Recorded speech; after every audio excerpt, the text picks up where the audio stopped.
So we're just going to try to get this link to a few more first-year students so everyone is able to come, and then we'll get started.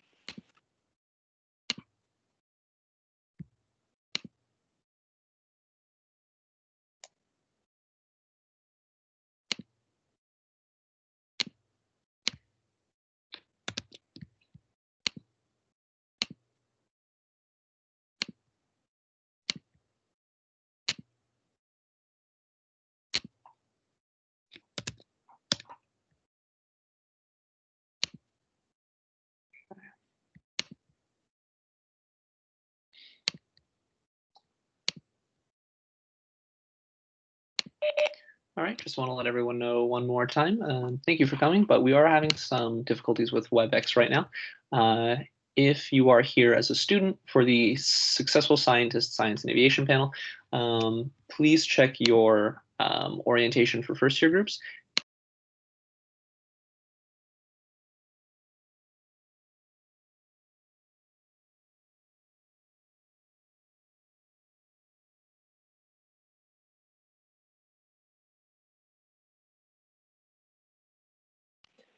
Alrighty, so I have the green light from the O team that we can get started. So if everyone's ready, we can do that. All right, so thank you so much for coming, everyone, today. So this is the Successful Scientist event. We had a little bit of difficulty with WebEx this morning, but Teams is working now, which is great. This is the Successful Scientist for Science and Aviation. So if that is not your program, then you might be in the wrong room. They should all just be ready. You can find them in the channels on Microsoft Teams. So my name is Kimia Shaban. My pronouns are she, her, and I am a logistics leader for this OWeek 2020 term. And I just want to remind everybody that this is a live event that is being recorded and that we will be posting later on for any students who are unable to come, had technical difficulties, or are in different time zones.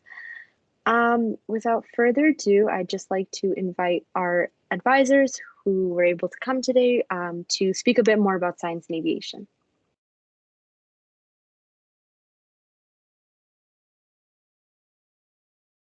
Hello?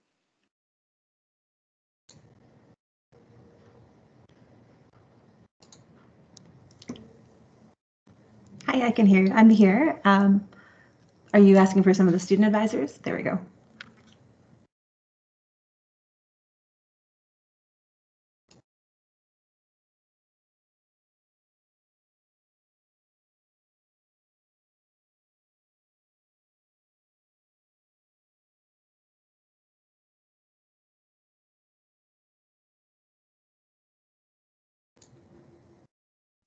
Dr. McKenzie, are you wanting to kick off the slides, or would you like me to speak to the slides? How would you like to proceed?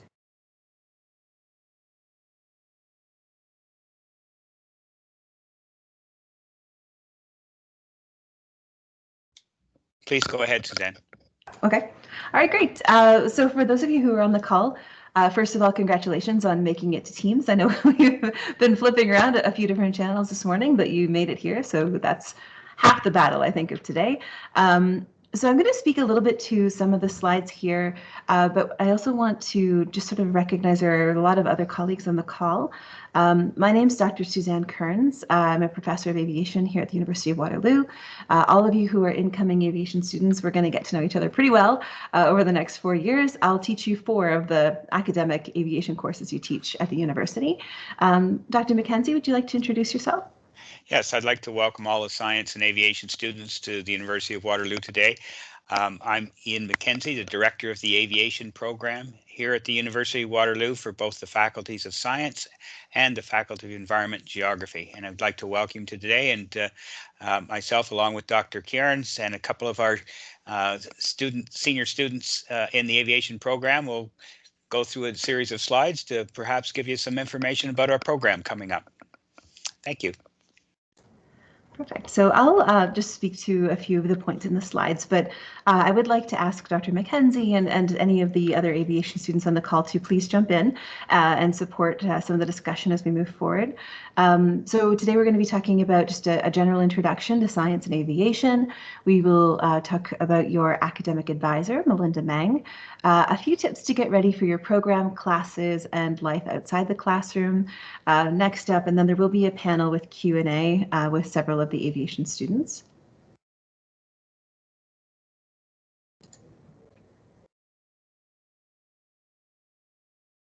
So we do have a video from one of the advisors. Would we like to watch that now?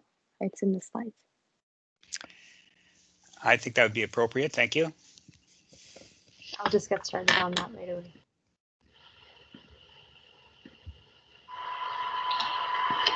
Good morning, everyone. My name is Melinda Mang, and I am the Academic Advisor, Program Specialist here at the Faculty of Science. Welcome to Science at UWaterloo.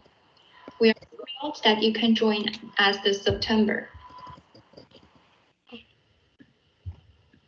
I'm being told that the video is not coming, not too sure. Okay, there we go. Can everyone see that now? Yes. So sorry about that. It's just loading.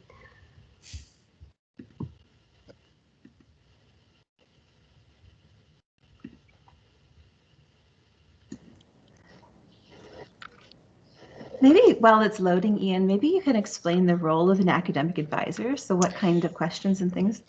So we've got a slide on that a little bit later, but one of the things that the academic advisors will provide for you is an opportunity to touch base with somebody specifically related to your program and can answer some of the questions that you may have, such as adding courses, dropping courses, asking information about some of the problems that you may have or difficulties. Also, they're not available for specific course information. You can get those in other places, such as through Learn, through your instructor hours of office hours to meet with them. So there's other avenues for you to get that type of information. But an advisor in the Science Undergraduate Office, there are about 7 of them, and Melinda is one of them, but all 7 of the advisors in the Science Undergraduate Office can answer questions regarding to the aviation program. And science and aviation is kind of unique because it sits in the dean's office along with one other program, science and business. All of the other programs, physics, chemistry, biology, or sciences, are in separate departments. You will be taking courses from some of those departments, but you're actually assigned to the science undergraduate office for advisors for the next 4 years.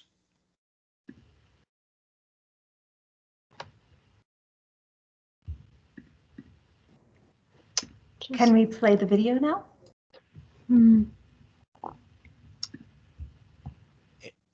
It seems like it's having some difficulties loading, Dr. Karen, so maybe we should move on with the slides. All right.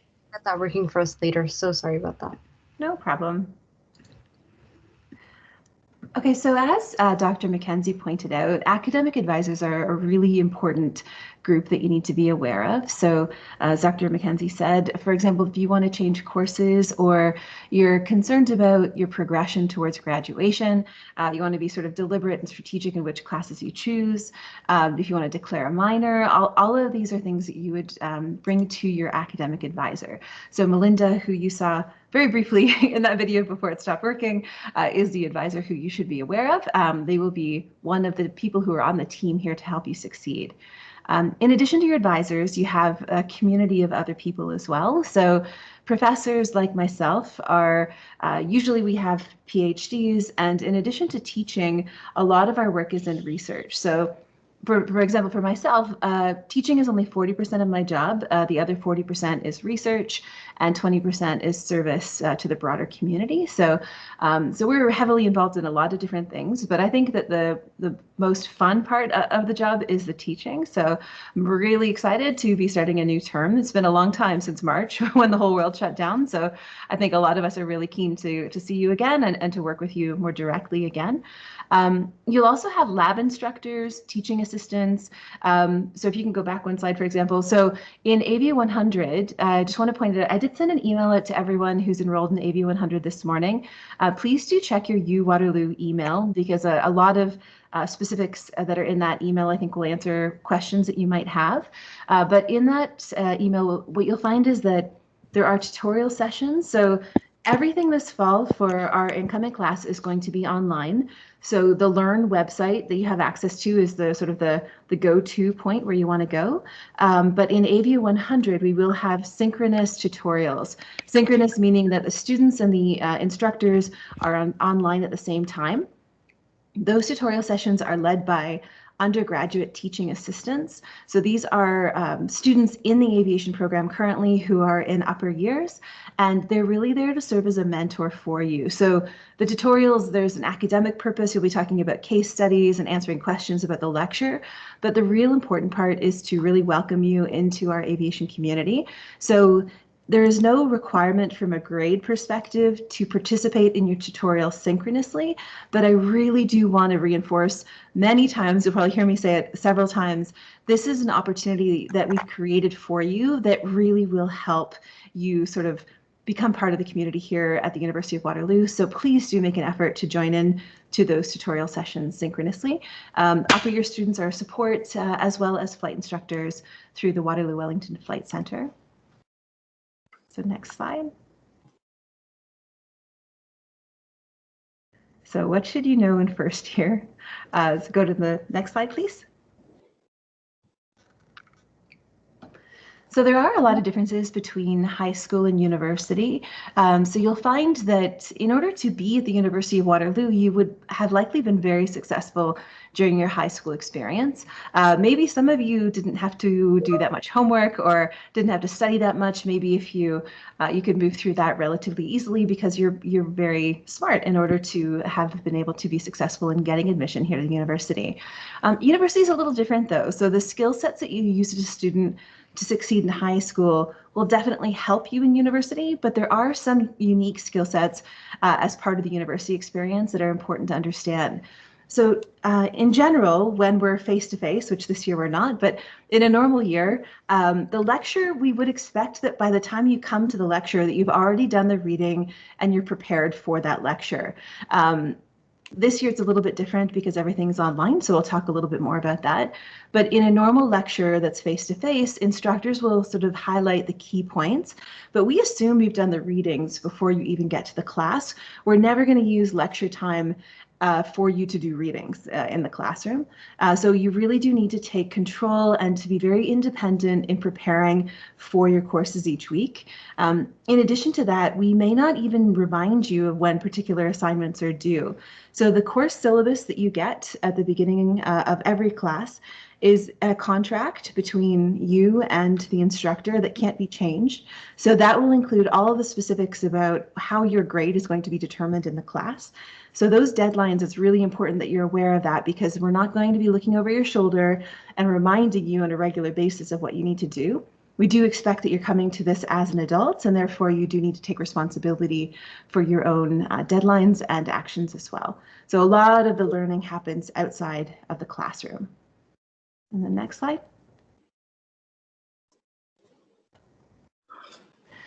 So in a lecture, most lectures in first year are, you sit and the instructor will walk through whatever the key points are for that week. And the labs or tutorials tend to be much more hands-on and applied, where you are actually working with things. You'll have more time for discussion and group activities. Again, everything this year is a little bit more challenging because we are fully online, but there will be a variety of different learning experiences depending on whether you're in a lab versus a lecture versus a tutorial. Ian, do you have anything else to add to that? I think it's important to realize that in our situation this year, that a lot of the responsibility as in aviation is that you are prepared and you can do time management. I know it's difficult when you're not attending a regular class at a regular time in many cases, so that you begin to self-discipline yourself as a pilot. That most of our students will say one of the things that got me through the program was being well prepared and self-disciplined and planning ahead with their schedules so that you knew when a test was coming up and so on. In aviation, you can't just expect to get things done unless you're active all of the time. It's a very demanding program. Yeah, it's one of those things as well that in AV100, for example, most of the grade for the class will come from online quizzes that you'll do each week in Learn. But you are responsible for making sure that it's time limited, so it's a 20-minute window, that you have a reliable internet connection, that you're finding sort of a safe and protected environment where you can focus on that quiz without a lot of distractions. There is not an opportunity where you could contact the prof and say, could you reset the quiz? I need to do it again because I got distracted or something happened. Like there's a lot of independence where you need to take that responsibility on yourself to make sure that you are planning. And the other thing that's really important to do is look at your syllabus right at the beginning of the term and map out when your assignments and projects are due, and make sure you add those to your calendar and you stay on top of it as you move forward. So next slide, please.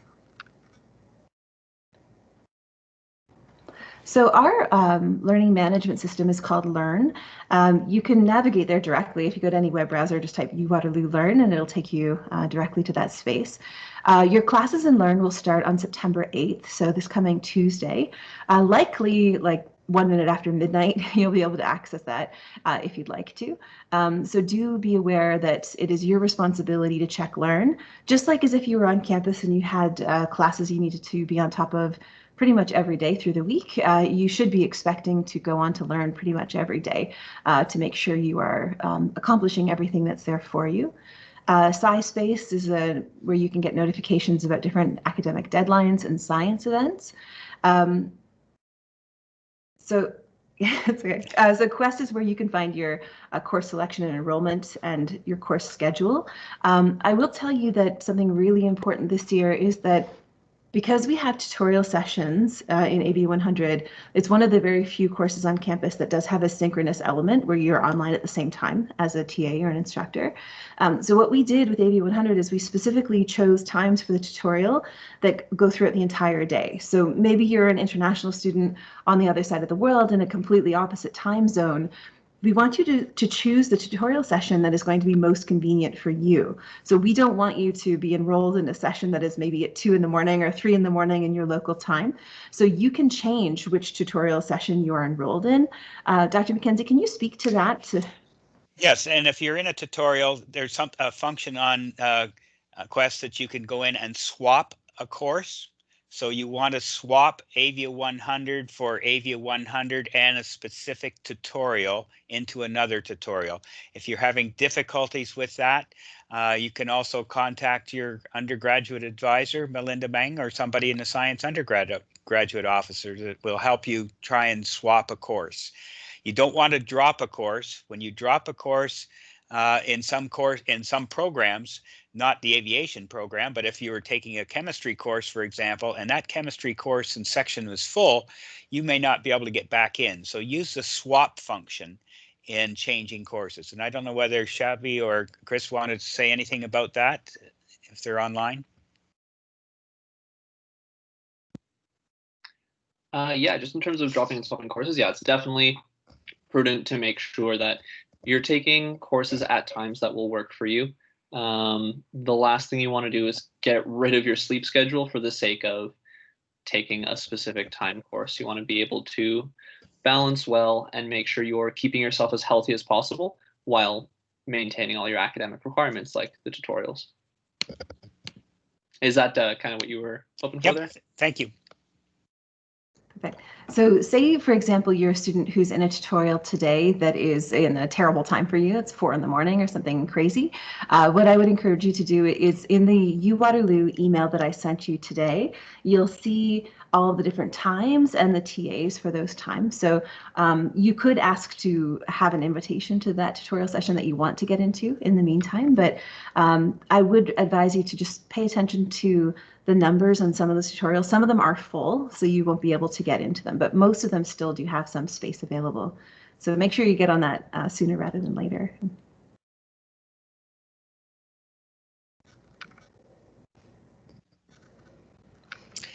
I think the last note on that last slide was make sure that when you're talking to or emailing faculty and staff at the University of Waterloo, that you use your U of W email address and also include your full name and your student ID number. It's sometimes we get emails from someone who will say, "Hi, Dr. McKenzie, it's Jeff." Well, I have no idea. I've got lots of Jeffs in my class, so I got to know exactly who's sending the email to get a good response. All your official correspondence from the university will come through your U of W email address. Next slide.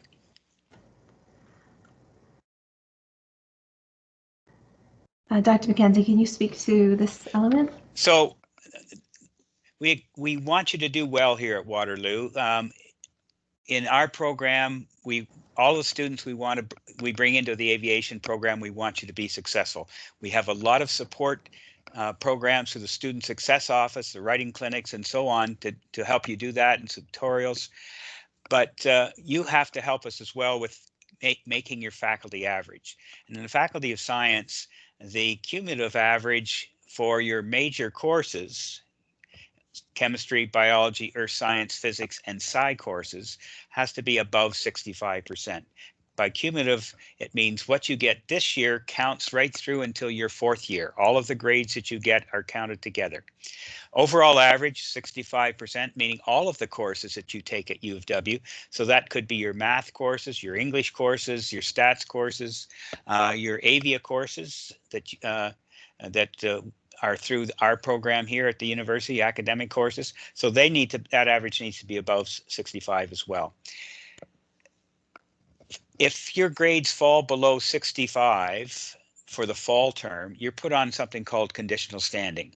That doesn't mean you're finished with the program at all. What it means is that we want you to pause with the opportunity to start Avia 101 in the winter of 2021 and focus on your academics.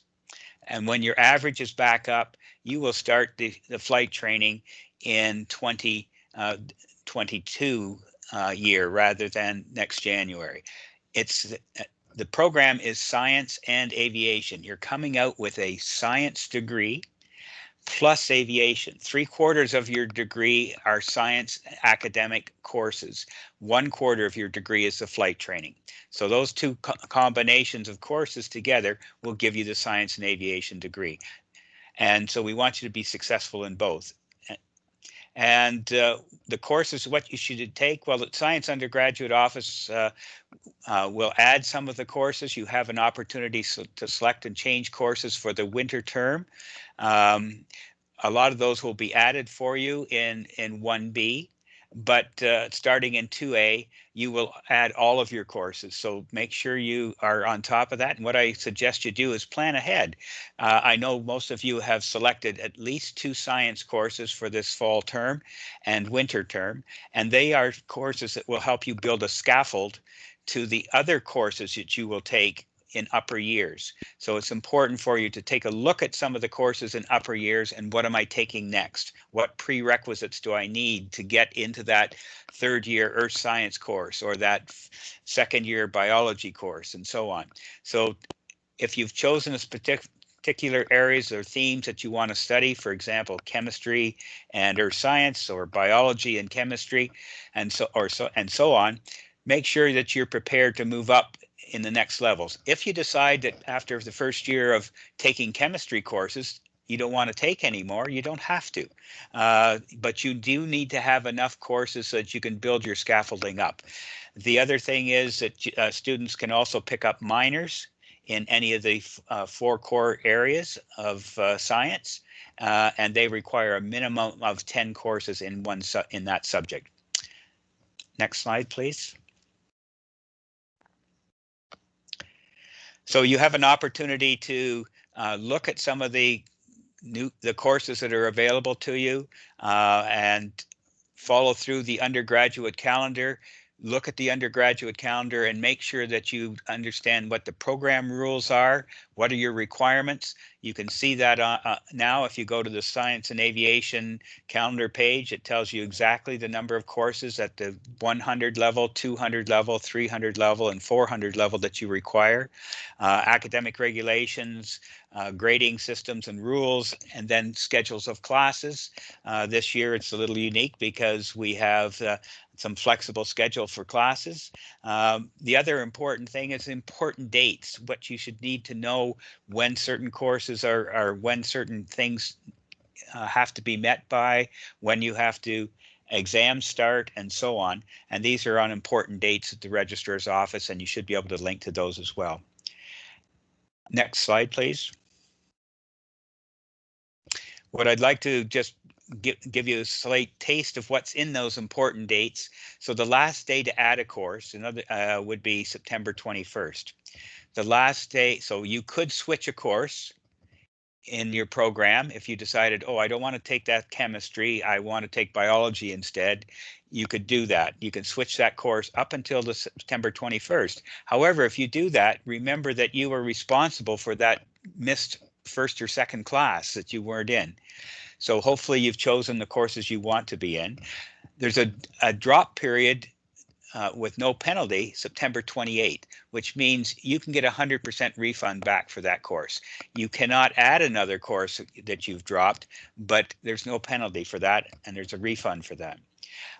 Drop penalty 1, it'll show as a WD on your transcript, starts September 29th. What that means is if you're finding that this course really isn't for you, you can drop it. And that period runs all the way down through to November 23rd, with the opportunity to get a 50% refund if you decide to drop before October 26th. But November 23rd is kind of the last chance you get to drop a course. So you've gone through in the midterms, you haven't done well in it, and you're worried about that course. This is the time to talk to your academic advisor. Any of the times you want to drop a course, make sure you talk to your academic advisors in the science undergrad office. Explain to them what the problem is or what the difficulties are and why you want to drop that course. So take the opportunity between September 29th and November 3rd to reach out to them. It's important to do that. That's what they're there for, and they can give you some good solid advice on that. If you try and drop the course after the 23rd, it's something called a WF, and that's drop penalty period 2. And that runs into some difficulties because you do get a grade for that course. It's 32%. So talk to your advisors all through the systems. If you're having problems, that's what they're there for. That's what we're here for. That's what the professors are here for. That's what the TAs are here for, and a number of other sources of information that will help you out. Next slide, please. So support and resources, who do you ask when you need some help? So getting help, course specific, talk to your instructors. They'll all have office hours scheduled. Teaching assistants, you'll have opportunities with their office hours or in lab sessions in the case of tutorials or making appointments with them. You can also get online appointments with the science undergraduate office advisors as well. Course information and learn is probably the first place to start with. Make sure you're checking your learn course content, emails, information, and so on to keep up with the things that the instructor is posting there. And online drop-in tutorial sessions are there, specifically in science, and some end-of-term prep courses. Chris, or do you want to, Shabby, do you want to talk about that at all if you're online? Yeah, I'm still here. Sorry, just a little clarification. What point specifically would you like me to touch on there? Specifically with respect to test terms and prep sessions, often in chemistry and other courses, and online drop-in tutorial systems from your experience in the past?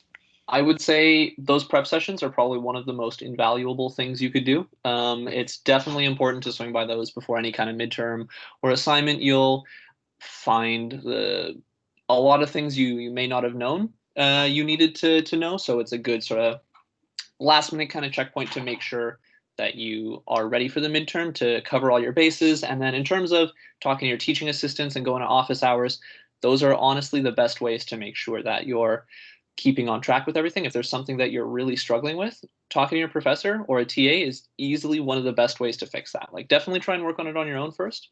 But then if you're completely stuck and your peers can't help you, talking to a professor is honestly one of the best things you can do. You'll come away learning things that you didn't even know you needed to know.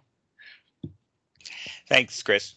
And when you start the aviation flight training courses, the University of Waterloo Aviation Society has a TA team which helps out before some of the lectures that you'll get from the Waterloo Wellington Flight Center, an open opportunity to talk to some mentors in that program as well to find a little bit more detail about a certain aviation task or component that you're going to be tested on. So a very useful opportunity once you start flight training.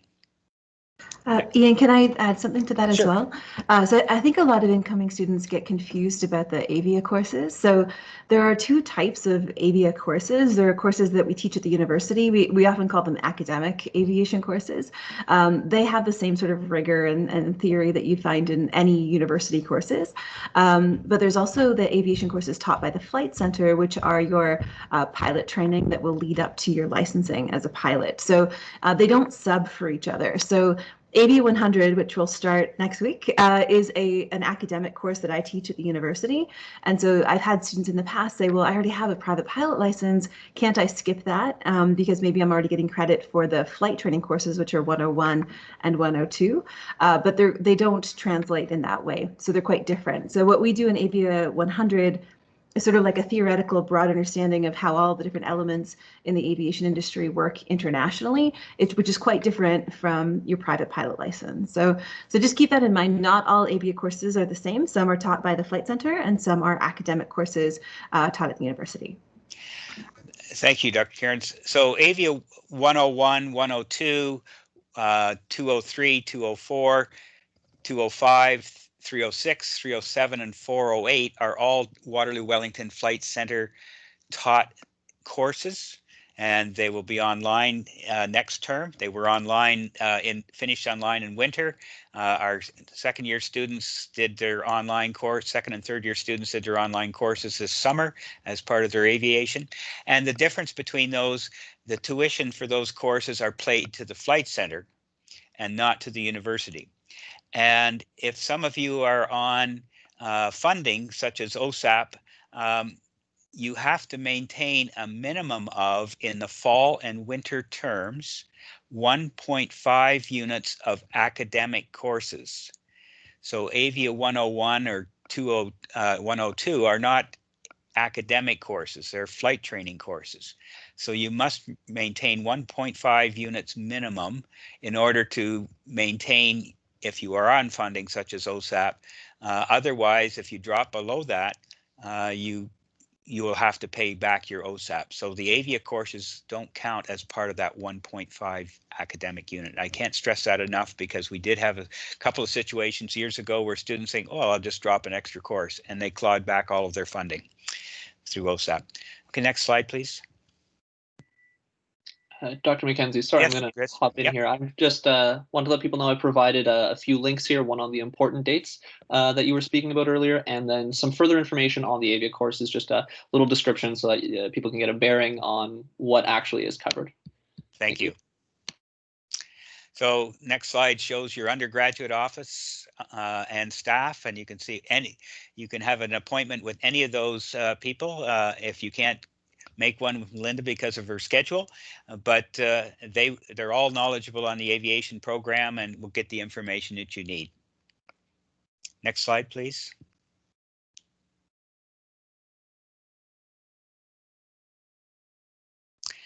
So we talked a little bit about getting help before.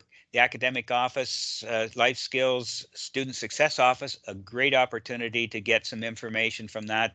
They've been shepherding you through the starting of the university career through the student success office. There's peer success consulting within there. There's science workshops consulting in the undergraduate student success office. There's a writing center, science transition coach. There's a lot of help there for you, whether it's studying for exams or exams, other workshops that you can follow. So take a look at the science student success office at the university. Some great opportunities. So for your health and the wellness component, we also want you to stay healthy as a pilot going forward. So if you're having difficulties with handling courses online and you have to reach out to somebody, please reach out to your advisors. They can put you in touch with other people, or counseling services, health services, athletics and recreation when they open up, mentor assistance, and so on. And the social component is also very important. We want you to balance your life here at Waterloo. It's not all work. There is some opportunities to be a university student for sure. So take an opportunity to do some of these other activities that are available, the various clubs that are available, and so on. And Chris, or someone, would you like to speak about the University Aviation Student Society?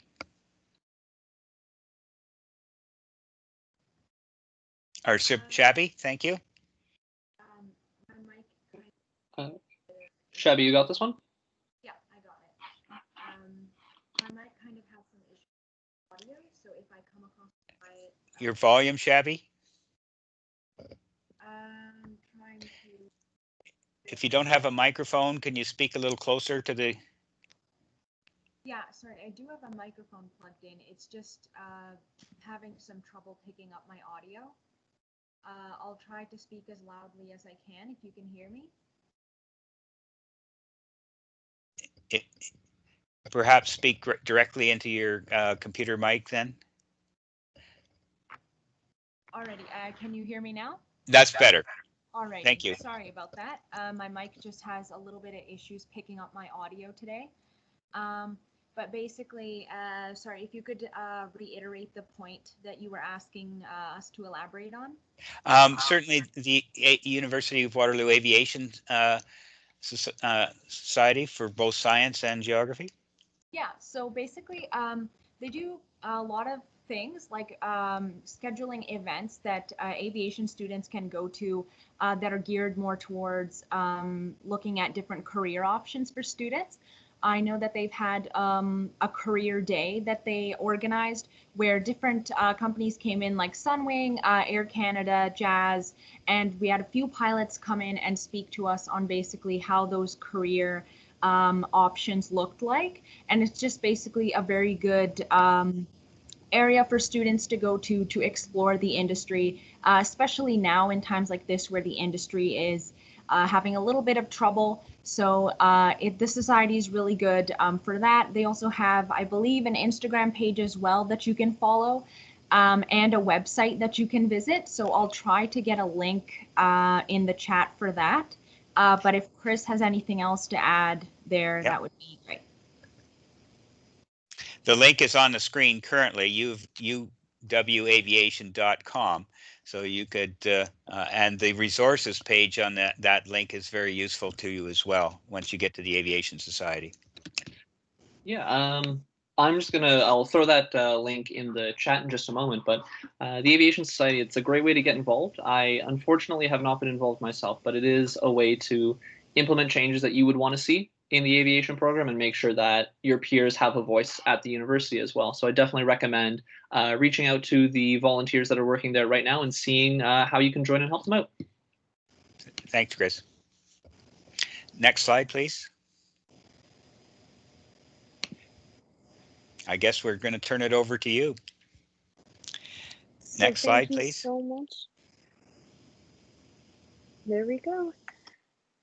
So I just want to say huge thank you to our advisors. You guys were able to come right away despite technical difficulties, and that honestly means so much to us. So a huge thank you for everything today.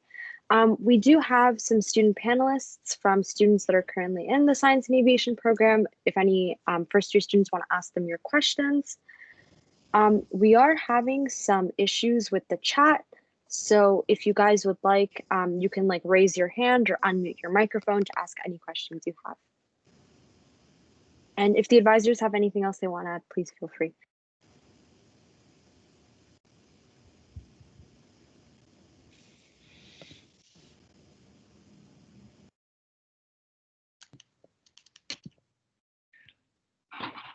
While we wait for some of those questions, a couple last questions I'd like to ask the panelists, or the advisors rather. So what in this fall term would be the easiest way to get in touch with you guys? Would that be through Learn or via email? And then how are you guys going to be conducting your virtual office hours, if any? Yeah, I'm going to be using WebEx, so I'll have a link in my courses. So when they have access to the Learn sites on Tuesday, then they'll see the link to my office hours. I think I shared it in the email today as well. But yeah, it'll be online. I'm learning myself, so hopefully it goes smoothly. But yeah, I look forward to that. And Chris, you can put in my email link. It's Mackenzie, McKenzie at uwaterloo.ca. And that will get a hold of me by email, and I'll try and get back to you with questions. I'm not teaching this term. I teach next term, and the spring term is when I teach normally. And so you feel free to email me as well when you have some questions, and I will try and get back to you as quickly as possible with those a response on that. And also your academic advisors, you can also contact as well, but I'd be pleased to receive emails from students. Thank you. I'm just throwing up your link right now. As a panelist, I can't see the links, so if you have questions, Chris or Shabby, could you please read them out to us? Absolutely.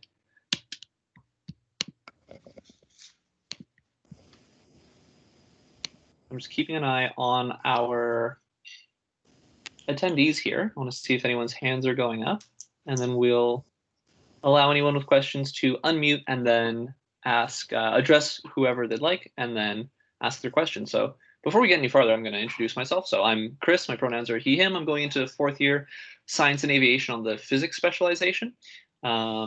Just finished my multi-rating and starting up IFR now. And yeah, I'll be graduating in December.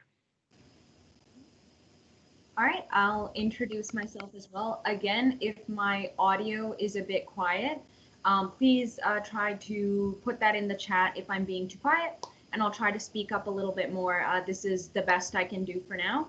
But my name is Shabby. My pronouns are she or they, and I'm in my 4A term of Science and Aviation. I'm also doing a biology minor. So as Dr. Ian Mackenzie was saying before, you can take minors in the 4 core sciences if you want, and I just happen to be doing biology. I'm also a science ambassador. So if any of you have ever come to the fall open house or the March open house or the Ontario Universities Fair, you might have seen me there. And if you want to come to those events in the future, I believe they're online this fall and probably in March as well. So if you ever have any more questions, feel free to come to those events and ask your questions there.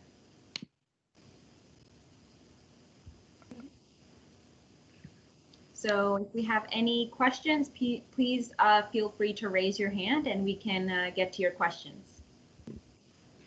I'll ask one. What do you guys think are some important tips that you guys would have liked to know in your first year?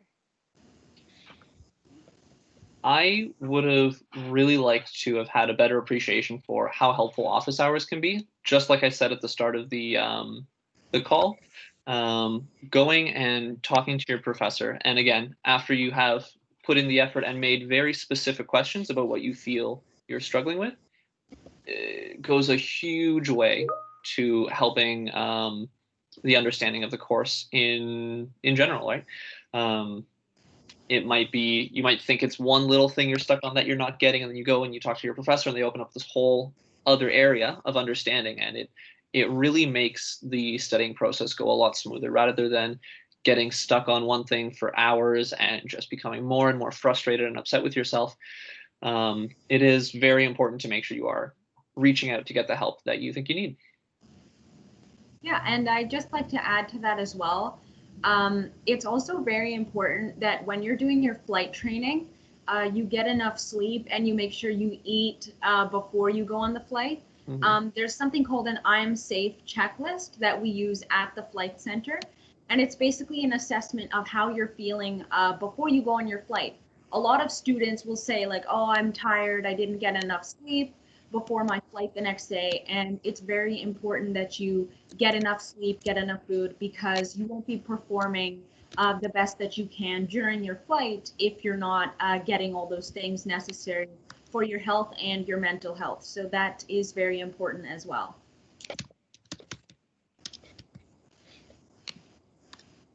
Sorry, I'm just typing that out right now to throw into the group chat just to get you guys ahead of the curve on your aviation courses.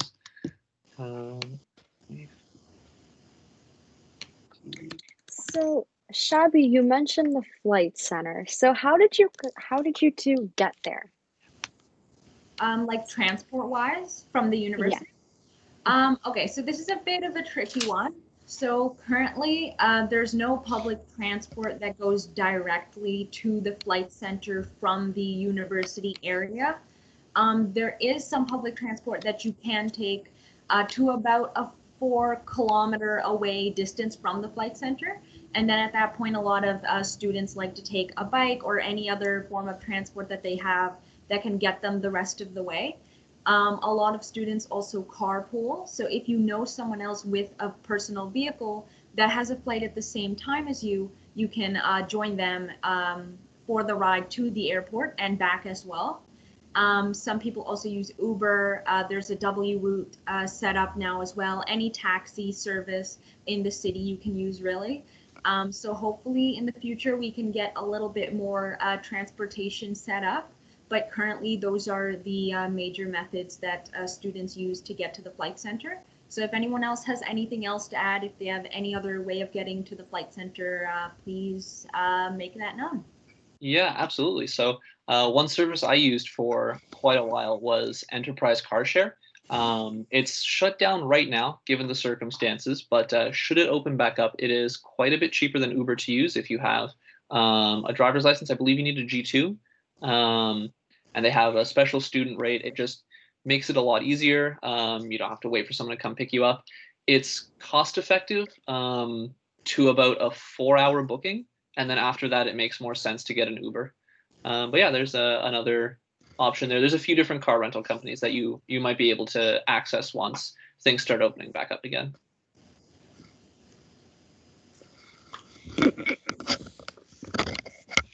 So, Shabby, how do you feel about time management throughout in university and then with aviation? What do you do to make sure you're balancing everything well? Yeah, so in the aviation program, time management is a really important thing. There's a saying in aviation that if you're on time, you're late. So you need to always make sure that you're getting to your classes early, your flights. Usually you have to be there early. Things are a little bit different now because of COVID. You have to reach your booking on time at the flight center. But generally, it's very important, again, that you're taking care of yourself. You're making sure you're getting enough sleep, you're eating before your flights. You're also putting away time that you can have for studying.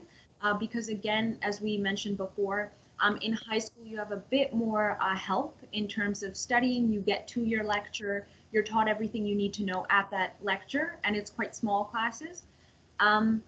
In university, you need to study the material before you show up to class. So even taking an extra hour before your lecture starts to go over the material and familiarize yourself with it can really help shorten the amount of time you take to study something after you've learned it, because you've already gone over it and the material is familiar to you.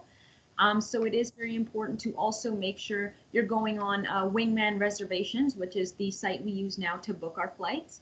and make sure you're booking flights during times that you know you're available, you're not going to have any other conflicts. If you know you're not going to get sleep the night before, don't book a 7:30 a.m. flight the next day. Just make sure that you're looking at your schedule. Flights are flexible. You can schedule them at various different times. So make sure that you are scheduling them at times that are convenient for you, but also getting in the required flight hours as well. Yeah, just a couple things I want to bounce off of Shabby there. So absolutely, the pre-prep is important. I remember I heard that in my first year orientation, and I'm like, yeah, that sounds good, but like I didn't have to do that in high school, so I should be fine. And I wasn't fine for a little while. It's so helpful. Even just a quick read of the chapters, so you understand like the terms and where they're coming from and what you can kind of expect. If you could make notes beforehand, that's super helpful. When I did finally get on track with that, one thing I did was to print off the slides that our professor would provide beforehand. And then in the lecture, I would just make notes in the margins of the slides. And then, oh yes, in terms of the wingman reservations, a super helpful time management method for me is just having a calendar. Any kind of calendar application you can find online, or most computers should just come with them. Lay it out, get it all visual. It makes it so much easier to keep track of everything and see how much time you have in between events as well.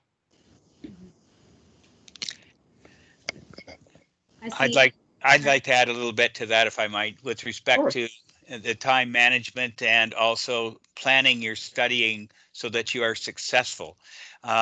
Prepping before a class is great, because if you read the chapters the night before, and when you get the lecture the next morning or afternoon, and you go back to review that material that day and reread anything that you didn't understand in the lecture and go over the lecture notes again.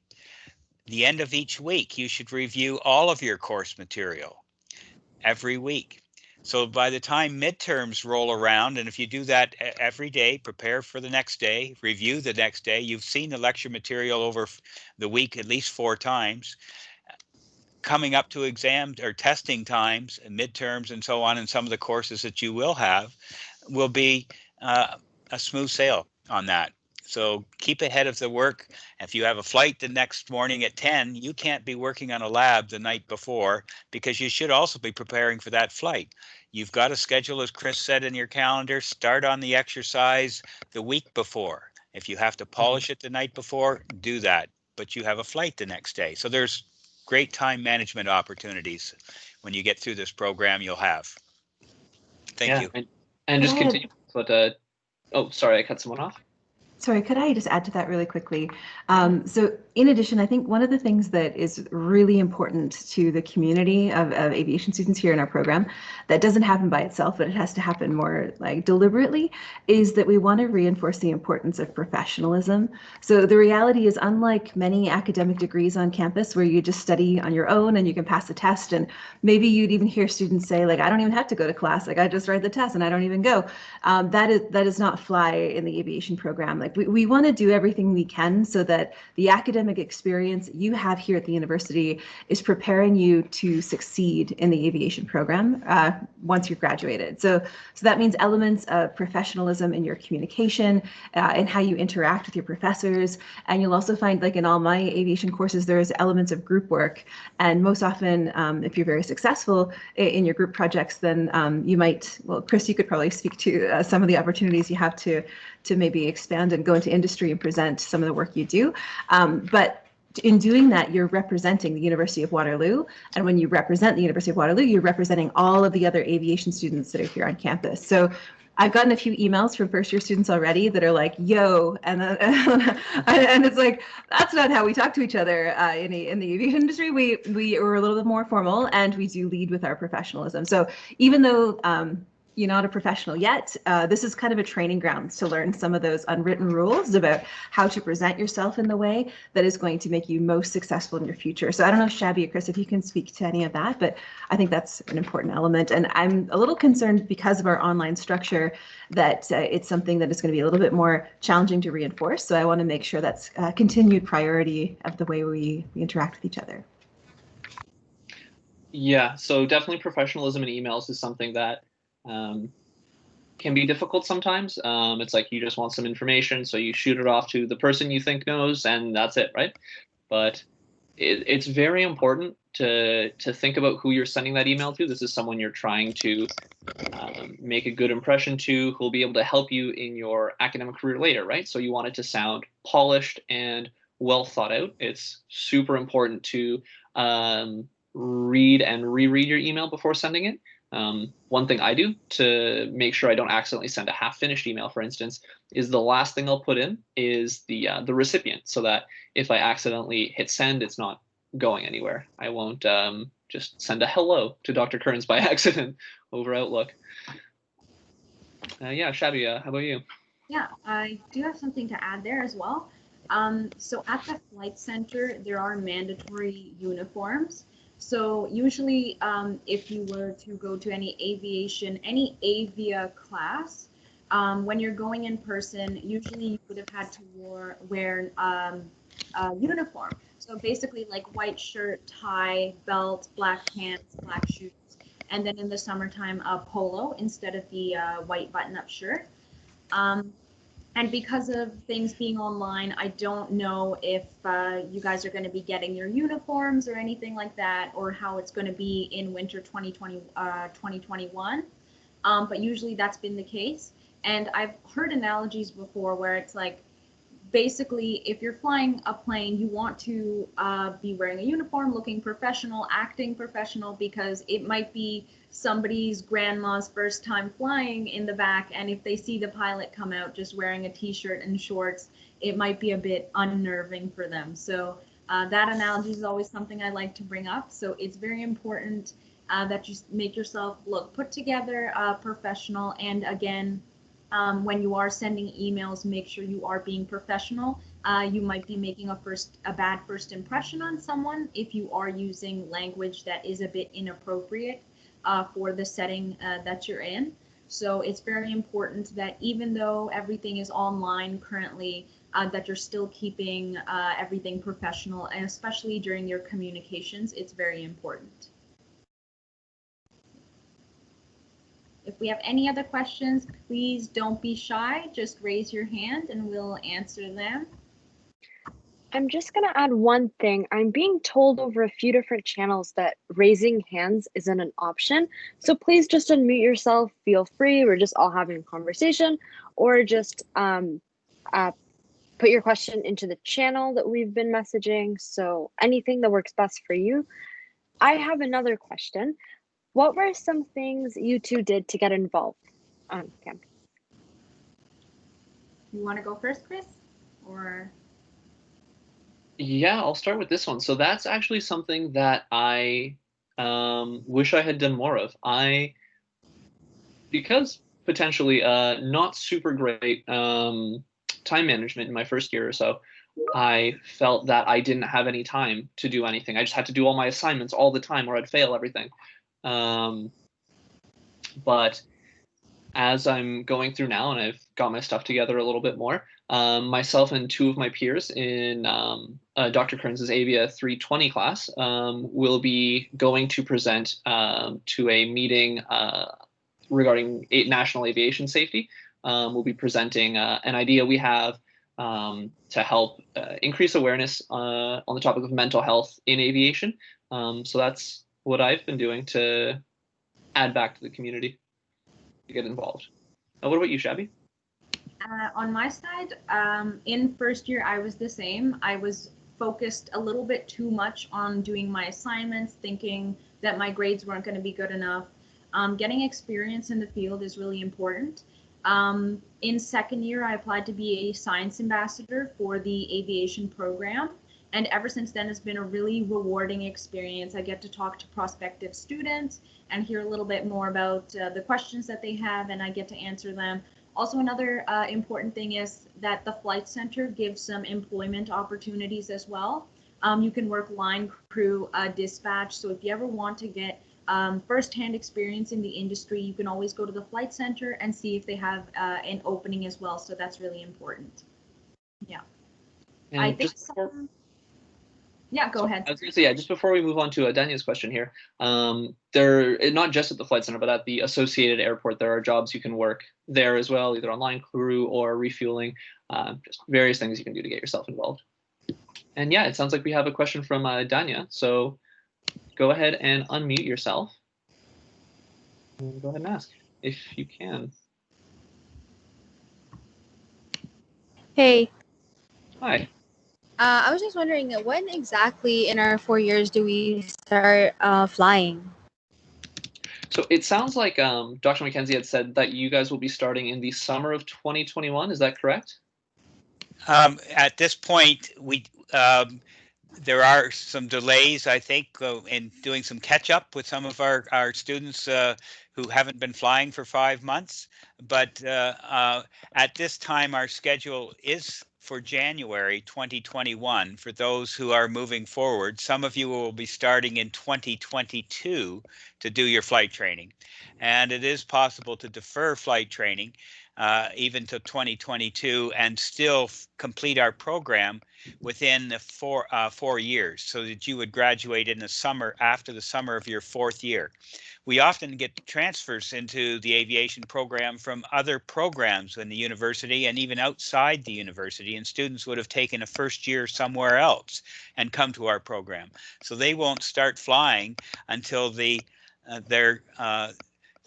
finished their second year. So that would be, in your case, in a first year case like yours, it would be 2022, but they can still finish the program. There are about 8 terms of opportunity for flying. Once you do start flying, it's continuous right through every summer. And that's one of the big opportunities that we have, is that we use our summertime to build hours, because often in January and February, it can be a few weeks between flights because of the weather, that every day, the time you have a flight booked, you would have one canceled. And perhaps Chris and Shabby could talk a little bit about those scheduling difficulties in the wintertime. So normally, yes, you would start in January, but you could also start in January 2022. Yeah, I just want to add to that, like, the program is built so that you do have a little bit of time at the end, just for time building, without requirements for passing new benchmarks. So you will be able to shift your flying a little further back. You might just have to do a little bit more on the tail end of school, but it's completely doable without having to extend yourself. And then yeah, in terms of weather cancellations, so yeah, getting into like November till like March-ish, the weather can become incredibly disagreeable. So it's important to try and up the rate of bookings a little bit. So where usually you might do 2 or 3 flights a week or more, you'd want to add 1 or 2 to that, just anticipating a few cancellations. And that being said, that might be quite difficult because there are, I believe, 160 new first years, including science and geography, and then all the students above and in Conestoga. So you do have to be quick when you're booking. You want to make sure you're adding new time slots at the very end of the available time that you can book a slot, if that makes sense. I feel like I may have explained that poorly. Shabby? It makes sense. Okay. Yeah, again, like, it's just that winter period that is just super notorious for flight cancellations. I've had a month straight where I've had cancellations, and I haven't flown for a month and a half because of cancellations. But yeah, it's very important that you don't stop making those cancellations. If you can, look at the week forecast and see if there are some days that are better weather than others. Try to book on those days. I believe, especially in first year, you have to talk to your instructor if you want bookings. You do not have booking rights yourself on wingman reservations. So make sure you speak to your instructor and establish how many flights you would like a week. And also keep in mind that there are a lot of other people trying to get flights in. So just be mindful of that. Don't be taking, a booking every day if you know you don't really need that and there are other people that need to be flying. But make sure you're not only booking yourself once every other week or anything like that. So again, with the time management thing, you have to make sure that you're getting in a good amount of flights a week that works with the weather, that works with what you can afford. There's many different factors that go into it. But again, it's important to speak to your instructor if you need more flights, because you won't be able to book them yourself. Could I just add really quickly? I think it's important to point out for everybody that this year is very strange for us, just like everywhere else in the world. So all the things that were normal and made sense and were 100% true in January of this year are kind of a little bit different. And so we're all sort of adapting and trying to figure out what the new normal is. So I think what Shabby and Chris have suggested is excellent advice. But I do want to just point out that the industry has changed a lot as well, so that in January of this year, one of the biggest challenges was a shortage of flight instructors, whereas now, because the industry has kind of moved backwards, there is actually a lot more expertise available to support flight instruction. So that for the people coming in this year could be potentially an advantage. It might alleviate some of the pinch points of a lack of resources, because there will likely be more people involved. Sorry, my dogs are in the background. But yes, just keeping that in mind, that you might ask a question and get different answers from different people, because a lot of this is still developing and a lot of things are changing. So as the pandemic evolves over the next 6 months to a year, some of these answers may change as well. Now, we have a question from Marcus Wilson, and I'll answer as best I can, but then I'll pass it off to Dr. McKenzie. This is from Marcus. If the university decides that the winter 2021 semester is to be online, is it possible to move to Waterloo to start flight training in January anyway? Now, the Flight Center and the university are separate entities, so I would say as long as the Flight Center is still open and still operating, that should be fine. But if there's a problem, Dr. McKenzie, that you might see with that, please let me know. Yeah, I think what we'll have to do, Marcus, on that one is wait until we get closer to December and just see. The universities may well decide, because of the changes in the pandemic and the importance to keep everyone healthy, may decide to have a different approach for the winter term, or a similar approach to the winter term. That decision hasn't been made yet for the winter term. And again, the Flight Center also may have some concerns as well if the pandemic is, and as it was in March, closed for a period of time until we had protocols in place for reopening, which they did in June and July of this year. So hopefully things will go as expected, but as Dr. Karen said, this is not a new normal. This is not normal planning that we can do that far ahead. So I think everyone has to work together to get this to work for us. I was reminded when a student was talking to me earlier this summer and saying, geez, this is going to be really tough for me in my career. I'm going to have to hold a little bit. And I was hoping to get right onto my career right away. But I said, well, the Flight Center at the Waterloo Airport has been around since 1932. And I said, reflect on all of the pilots that have been trained at that school since 1932 and what ups and downs they probably had in their careers during that period from 1932 right through to the present day. You'll get through this. You will be pilots. Can I say that you'll be pilots immediately? I don't know. But that's what the spirit of Waterloo is. We all work together here at Waterloo to make people successful. So that's a long answer, Chris, but I think that we'll have to wait and see.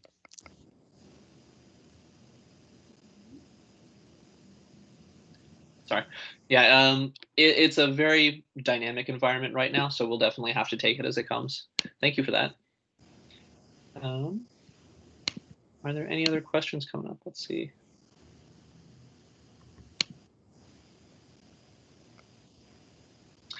While I look for this, Shabby, what do you usually do to prepare for a flight? So with flight preparation, basically before, what I used to do is sit down about 2 hours prior, maybe a little bit more if it's across country, and look at my map, make sure you know the route that you're going, drawing drift lines, which is basically 10-degree lines on either side of your route that you've drawn on your map, to make sure that if you ever get lost, you can get back on track.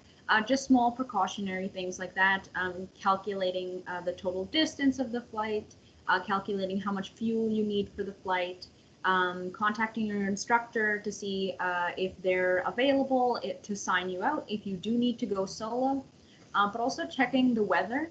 So it's actually part of the Canadian aviation regulations that you look at as many weather information sources as you can to make sure that you can go on the flight.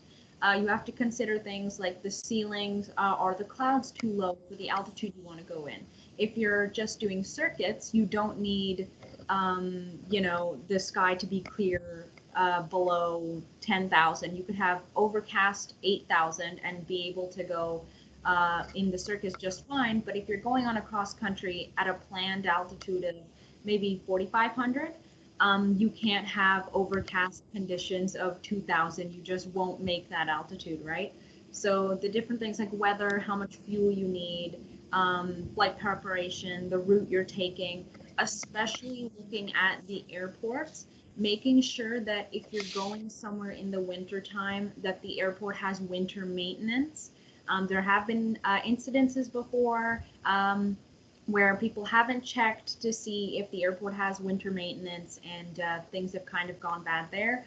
But making sure you know what runways you're going to go to, making sure you know the frequencies of the airport before you enter, because you don't want to be in the aircraft realizing that you don't have the information and then taking the big book that the CFS is, flipping through it and trying to find all the information last minute. So definitely my biggest advice was to make sure that you have, it's the CFS is literally like a dictionary thickness. So you need to make sure you have all that information before you go on the flight. It's very important so you're not, Chris is holding up the CFS there. As you can see, it's pretty big, works just like a dictionary though.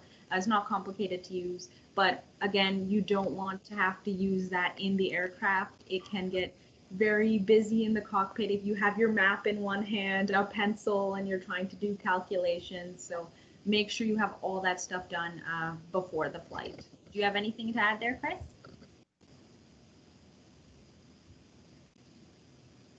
Oh, you're muted. Thank you. Just like Shabby was saying, your proper flight planning is critical. If you show up to the airport without all your information square, all your ducks in a row, the instructor that's signing you out might just send you home or make you redo it, and then you might not have enough time left in your flight to actually complete it. And even on top of that, going through things like very carefully looking at the map and then comparing that to like Google Earth images to see what kind of landscape you might be flying over to help you find points along your route to help you stay on track. Something called couch flying is very important as well. You just literally sit on your bed, you get your knee boards and your maps all set up in front of you, and you just pretend to go on the flight. Go through the steps mentally, do your checklists. It really helps when you get up into the air and you've already done the flight, quote unquote. So I just had something to add really quick. I think many people, of course, you're going to be excited to start the flight training. I think everybody is. Like that's something that you're really obviously all looking forward to, and probably one of the main reasons why you came here. So this may not be the most exciting news, but I think as a piece of advice now is to think about doing as well as you can academically in this first term, and potentially even if you're not flying next term, as well academically as you can next term as well. Because as Dr. McKenzie explained, your progression in the program is cumulative. So the higher the average you get in this first year, and if you're not flying, you will have more time available in order to achieve those highest grades possible. It gives you a cushion, a flexibility. So if in the future, in third or fourth year where you're really busy and you're juggling flight training and maybe your excitement and energy is more focused on that some of the time, maybe that's a little bit more of a draw than some of the academic courses. If you've achieved a really high average in that first year, then it will give you a buffer. So you're not going to be at risk of being removed in the program if you don't achieve the highest grade possible in some of those academic courses. So again, from a strategic standpoint, there's a lot of value in saying in an online setting, I think there is an opportunity to get a higher grade potentially than you would if you were in person, because for example, in my first year class, everything's open book. So as long as you're preparing and doing what you can, I think it's very possible to get a really high grade in that. So just keep that in mind, that the investment you put into getting the highest grades possible now will pay off in making your life easier in the future. Yeah, that's absolutely correct. Like making sure you're really putting in as much effort as you can is important to get that boost at the start. But then on that, it is very likely that you will see grades fluctuate throughout the course of one term and then throughout the course of your whole career. They'll go up and down. It's important not to panic if you do see that decline, which many people do. I've had it. It's the same in academics as it is in flying. If you have a bad flight, if you have a course that goes poorly, or you're struggling with midterms, breathe, find the resources you need to get the help to get back on track. There's always someone who can give you a hand. And oh, sorry, go ahead, Trevi. Does anyone else have a question, or? I do have a question here from Ivan. Ivan asks, how was your spring term? What summer break is for most students is flying time for us. Did you face any challenges, time management difficulties, and did you take any breaks between the end of your spring term and the start of your fall term for next year? Do you want to start off with that one? Yeah, so this spring term for me was not the usual. The flight center was closed for a large part of it. But I did decide, because I didn't have flying, I decided to pick up a few extra courses. Like Dr. Mackenzie was saying, you can, if you want that full course load, you can pick up a few extra courses, 3 in particular, I think. You need 1.5 credits to be considered full-time. So if you want to fast track your education, if you want to reduce the load that you'll have in future terms, like if you know one term you have 5 courses and you don't necessarily want all that load on yourself, then you can maybe do a few in the spring to reduce the workload later, and it'll also make your flight training easier for you to manage as well.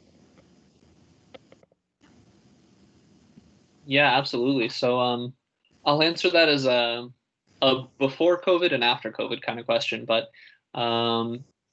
when in like a more typical spring term, I know I would take a course in the summer just to help expedite my time here a little bit. I'll be graduating at the end of December rather than at the end of the winter term like most of my colleagues. But I have one peer who took full course loads both summers and took extra classes during the normal courses, and he graduated last term. So it really is quite varied.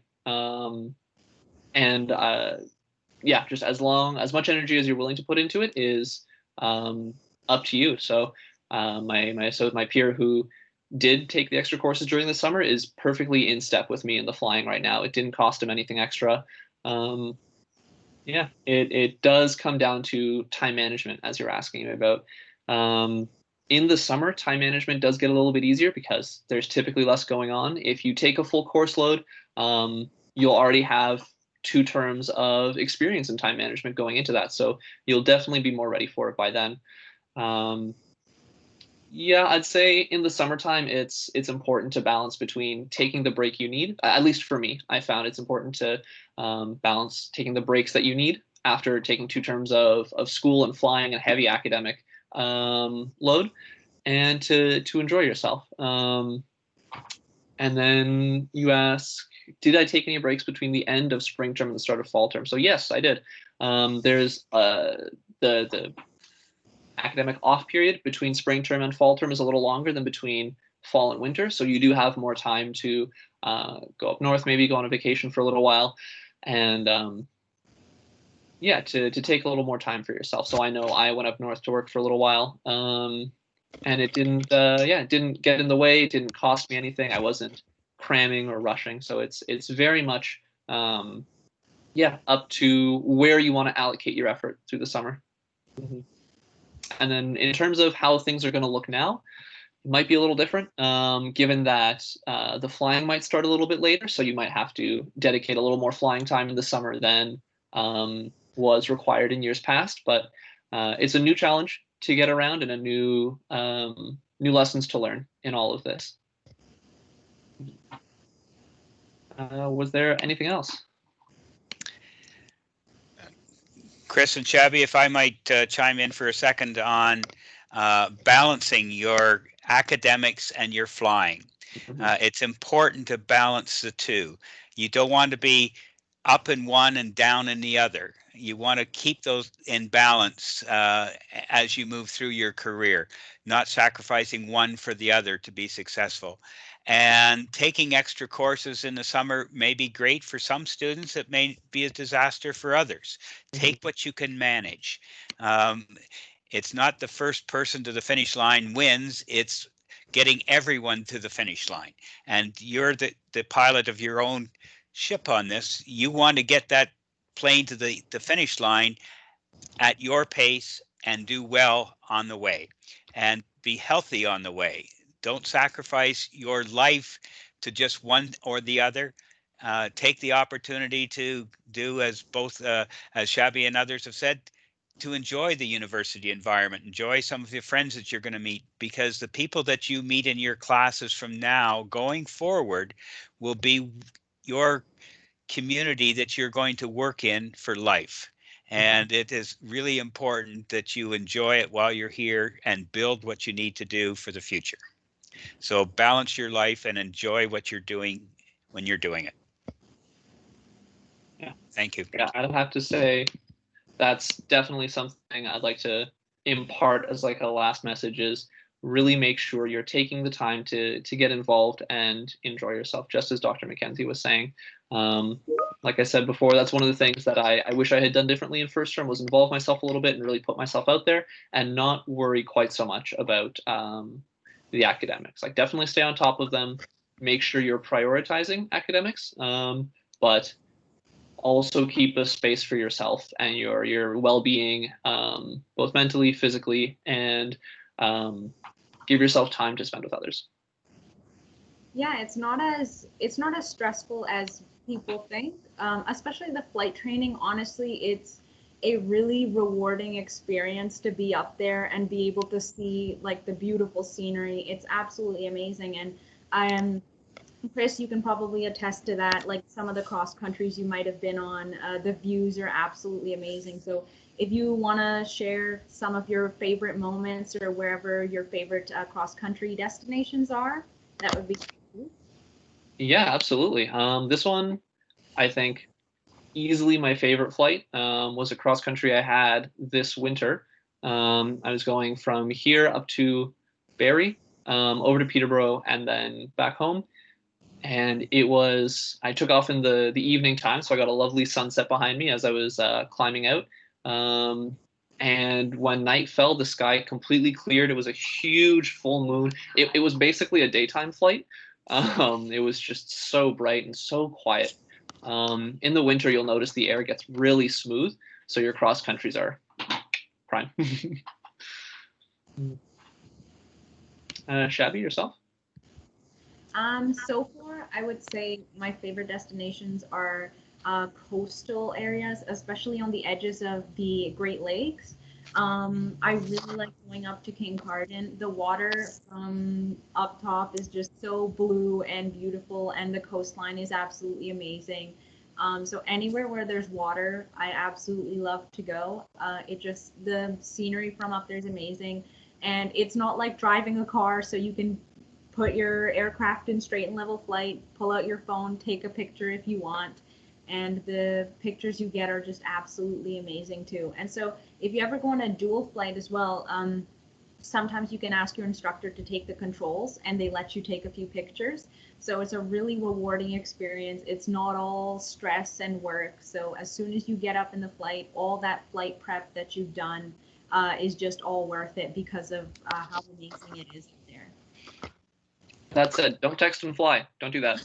Don't text. All right. Was there anything else? Any last minute questions? Because I think we are coming up on our time limit here.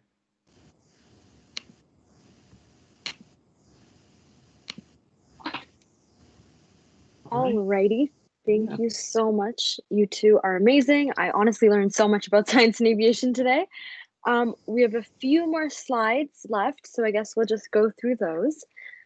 So a few things that are going to be different, especially if you're moving out. There are many tasks that are different between what we do for school and what we do for our everyday selves. So while a lot of people during first year think, oh, I need to do school, it's really important to also remember that you need to take care of yourself. So whether that be volunteering, oh, can you guys see the slides? Okay, let's try this again. Hmm.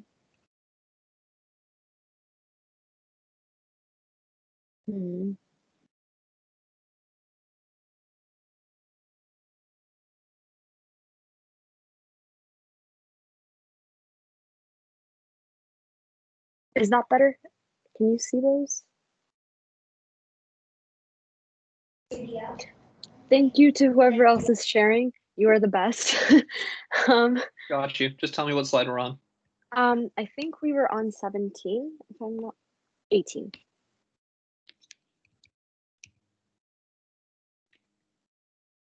A few more, so the one right after you. Perfect. Thank you. So sorry about that.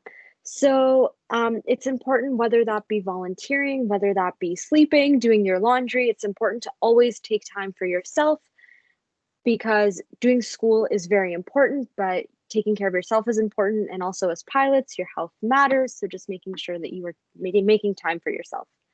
Do the student panelists have anything to add on that? Should we keep going?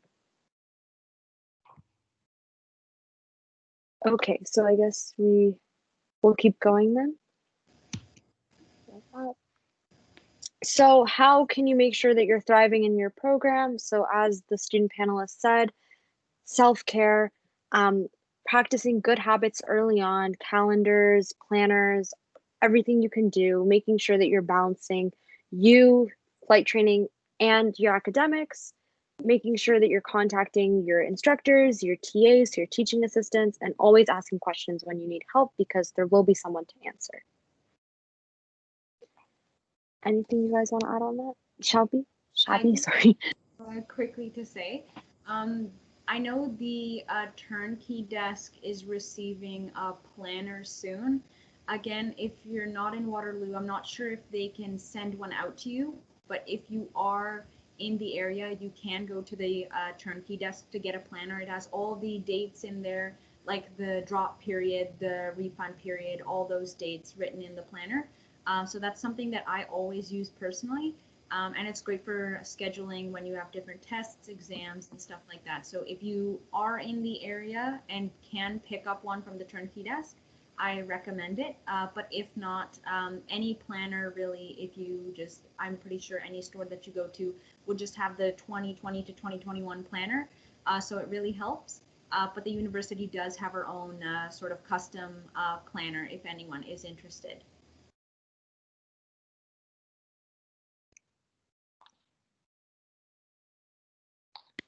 Thank you so much. I actually have picked up one of those, and they're honestly the best planners. They have a whole bunch of school events already written in them as well, which is like super convenient.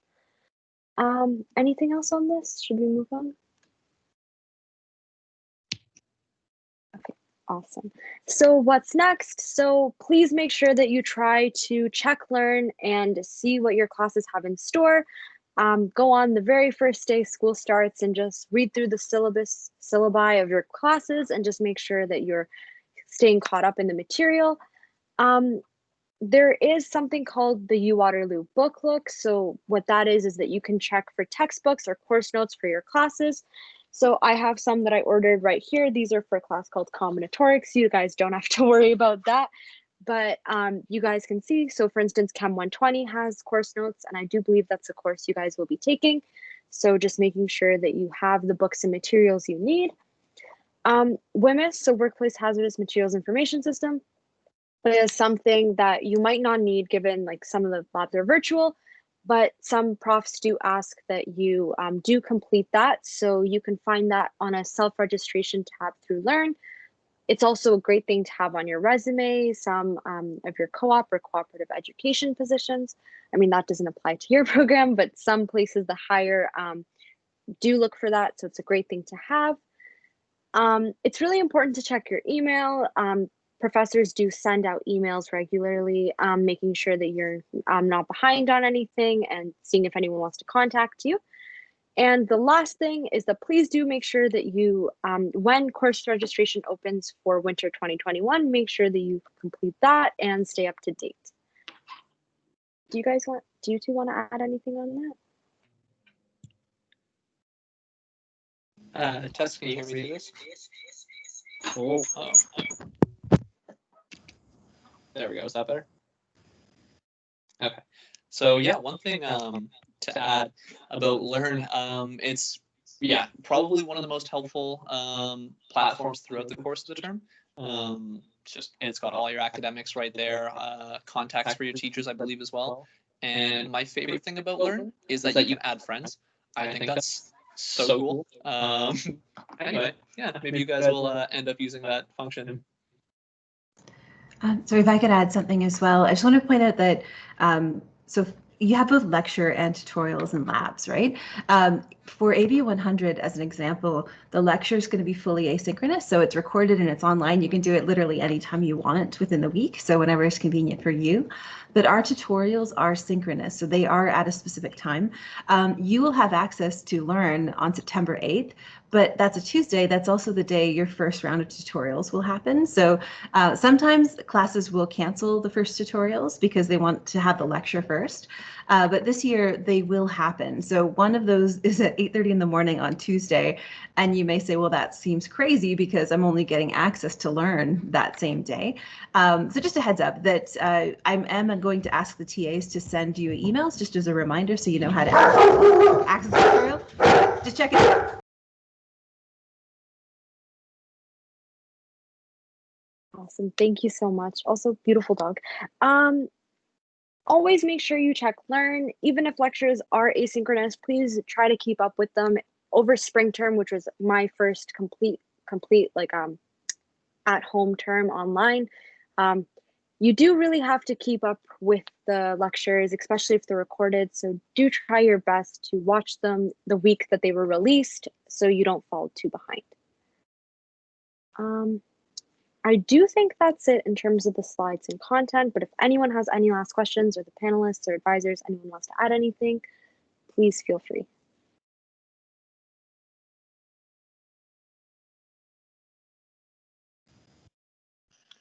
That's just about all I had to say for this. I'd just like to say huge thanks to everyone for coming out and our panelists for coming in today to give us a hand with this presentation. I can't wait to see how the rest of orientation week goes. If you guys do have questions about clubs and the like, I'm going to go ahead and plug our next science orientation activity on Friday at 11. Again, I believe, Kimia, correct me if I'm wrong.